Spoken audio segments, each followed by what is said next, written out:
Humra w'ikiama gĩa Jubilee Mheshimiwa Fred Matiang'i nigatia baraibande kurwase kiama ekio nigobaikira nase umuiga wo gwaka mbiyamo nase kaunti ya Narok asomorikio monne w'ikiama ekio Ole Kenta Moitalel anyal kwarigania omoroberi oyo ase ensemeyo Muske Matiang'i nigaruro kubore gochia abananchi kwanekio bunanko mubwate sebare nane mono gweso na kwerikia ase kiama gĩa Jubilee eribachikonyara kobaba kwanekio nkorenta barobora yobuya ase obochorio bono mwaka ogocha bwechiri bubere 252.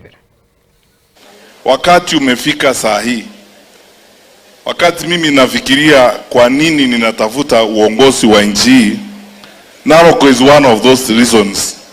Hii county imeporwa na wakubwa wa serikali, wanachukua mashamba, licenses zingine zinatolewa pande ile za mining. Sidhani kama wananchi wa Narok hapa, hata viongozi wa county assembly wanaelewa ni kitu gani kinaendelea huko. Tuko tayari sisi kama viongozi wa Jubilee kuunda serikali ambayo inaangazia maslahi ya wananchi, that is responsible, na kwa sababu tumekuwa hapo mbeleni, sisi kati ya vyama vyote ambao vinaongea mambo ya uongozi, sisi tu ndio tumeongoza nchi hii.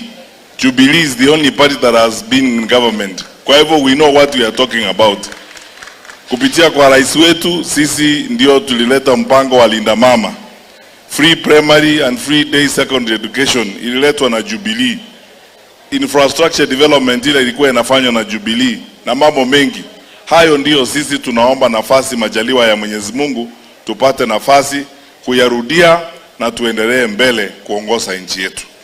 Ninawashukuru nyinyi wote na nawaomba viongozi wale mmekuja, mnagombea uchaguzi kutoka mashinani kule kwingine kote, wajumbe wa bunge tafadhali